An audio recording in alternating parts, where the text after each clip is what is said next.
ప్రతి ఉద్యోగి మేము ఇచ్చిన వాళ్ళ వివరాలు ఈరోజు మీడియాకి ఇస్తాం, మేము ఎప్పుడు కావాలంటే అప్పుడు. ఇట్లాంటి తప్పుడు మాటలు మాట్లాడతారని ఎల్బీ స్టేడియంలో శిల్పారామంలో ప్రజల కళ్ళ ముందు 562 మంది గ్రూప్ 1 ఉద్యోగాలు, ఇలా దాదాపుగా డిఎస్పీలు ఎంతమంది ఉన్నారో 120 ఆడపిల్లలు ఎంతమంది డిఎస్పీలు ఉన్నారో ఇలా పేపర్లలో రాశారు. గ్రూప్ 2లో 783 మందికి మీ అందరు సాక్షిగా నేను నియామక పత్రాలు ఇచ్చిన. మెడికల్ అండ్ హెల్త్ కావచ్చు, పోలీస్ డిపార్ట్మెంట్ కావచ్చు, టీచర్లు 60 రోజుల్లోనే 11,000 ఉద్యోగాలు నోటిఫికేషన్లు ఇచ్చి పరీక్ష ఫలితాలు ఇచ్చి నియామక పత్రాలు అందజేసిన. ఈరోజు స్పోర్ట్స్ యూనివర్సిటీ మీరు స్పోర్ట్స్ని కంప్లీట్ నిర్లక్ష్యం చేశారు, మూసేసారు. ఏందయ్యా కేటీఆర్ ఈ నగరానికి తీసుకొచ్చింది ఒక గొప్ప వరం అంటే గంజాయి, డ్రగ్స్. పండగ పూట కూడా దీపావళి పండుగ చుచ్చుబుడ్లు కాల్చుకోవాల్సిన దగ్గర గంజాయి దమ్ము కొట్టాలి, డ్రగ్స్ సేవించాలి. ఈ నగరాన్ని ఒక డ్రగ్స్ అడ్డాగా కేంద్రంగా మార్చిండు కేటీఆర్. నేను నిర్దిష్టమైన ఆరోపణ చేస్తున్నా.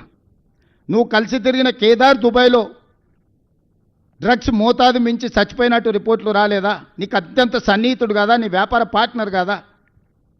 నీ బావమరిది ఫామ్ హౌస్లో దొరికిన వాడు డ్రగ్స్ కొకైన్ తీసుకొని దొరికింది నిజం కాదా? 111 జీవోలో వయలేట్ చేసి వందలాది వేలాది ఎకరాలలో మీరు ఫామ్ హౌజులు, మీరు మీ అనుచరులు ఫామ్ హౌజులు కట్టుకొని నిబంధనలు తుంగలో దొక్కి హిమాయత్ సాగర్, ఉస్మాన్ సాగర్ని నిర్వీర్యం చేయాలనుకొని దాన్ని మూసేసి దాన్ని సర్వనాశనం చేయడానికి మీరు కంకణం కట్టుకుంటే పునరుద్ధరించడానికి ఈరోజు మేము ప్రయత్నం చేస్తున్నాం గోదావరి జలాలు తీసుకొచ్చి. ఈ నగరానికి ఏది మీరు ఇచ్చినా ఒక బహుమతి చెప్పండి, ప్రజలకు ప్రయోజనం చేకూర్చేది చెప్పండి, నిరుద్యోగ యువకులకు ఉద్యోగాలు ఉపాధి దొరికింది ఒక్కటి చెప్పండి. మీరు తెచ్చిన ప్రాజెక్ట్ ఏదైనా సింగిల్ ప్రాజెక్ట్ నేను చెప్పడం కాదు, మీరు ఆలోచన చేయండి. మేము 2014-14లో చేసిన అభివృద్ధిని 2014 నుంచి 2024 మధ్యలో వాళ్ళు చేసిన అభివృద్ధిని 10 సంవత్సరాలు మా పరిపాలన, 10 సంవత్సరాలు బీజేపీ బీఆర్ఎస్ పరిపాలన తీసుకోండి. నరేంద్ర మోడీ గారైనా చంద్రశేఖరరావు గారైనా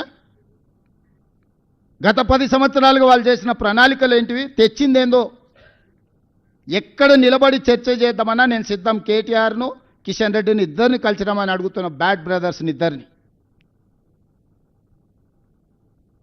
ఇవాళ ఈ నగరాన్ని అభివృద్ధి చేయాలంటే మాకు ఈ బీఆర్ఎస్ బీజేపీ ఎమ్మెల్యేలు ఎంపీలు అడ్డంకిగా మారినరు, చీడ పురుగుల్లాగా తయారైనరు.